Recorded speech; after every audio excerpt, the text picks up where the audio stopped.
We're showing around a circus.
The Seagrass story used Ian's skills in theatre and puppetry to create an exciting spectacle.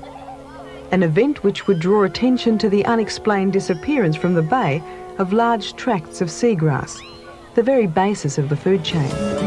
In the seagrass event, we actually make the seagrass and we make the fish, the creatures that live in the seagrass. And we put ourselves in there as part of the environment. So we become, in operating a blade of seagrass, I'm able to experience the pull of the tide. Western Port has been recognised as a wetland of international importance because of the birds. It has a very large number of swans and other Australian birds, but it's also an important area for birds that come from the northern part of the Soviet Union in Siberia where they breed. 30 species of small waders come down each Australian summer through Japan, the Philippines to Australia. Ramsar is about protecting specific sites. Western Port is one of those and has been nominated on the list. The Chinese and Japanese migratory bird agreements are about protecting particular species, including the eastern curlew. This means that although it's about particular species, the sites such as this one, which they may well wish to use, are also important. One of the problems, I think, is that too few people are aware that Australia has these important agreements and must maintain them. The issues are in fact larger than just Western Port Bay. The same sort of thing is happening all around the world. The same pressures are happening on similar coastlines and bodies of water. And what we realise is that all of these are pressures on the total global ecosystem. Imagine life on the globe as one organism, and that it all interacts together, and that there are some parts of it that are virtually the lungs of that organism. And we know the rainforests are in that category. They're very precious.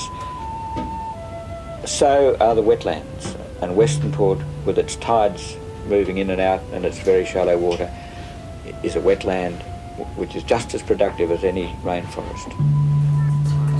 You know, like just coming and go through the courtyard canteen maybe or walk past it. There was a little buzz about the place. Walking these huge puppets in a gale force wind, along with a bunch of flags. It was.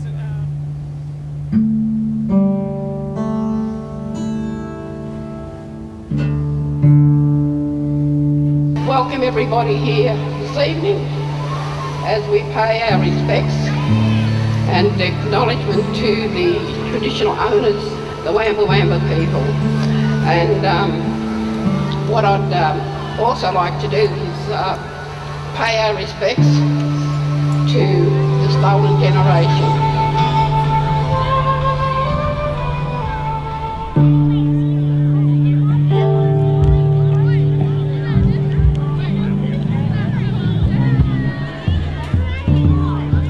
I acknowledge and pay respect to the Jabberong Balug ancestors and their living culture and their ongoing role in the life of this country. We do not own the land owns us. Therefore, we must care for it, provide us and our generation of children a future, along with the flora, fauna and aquatic lives. The law of the land is the very heart of our existence. That is what land means to us. Ngā Warakai, Kalu, Jabberong, Myring. Welcome to Wathaurong country.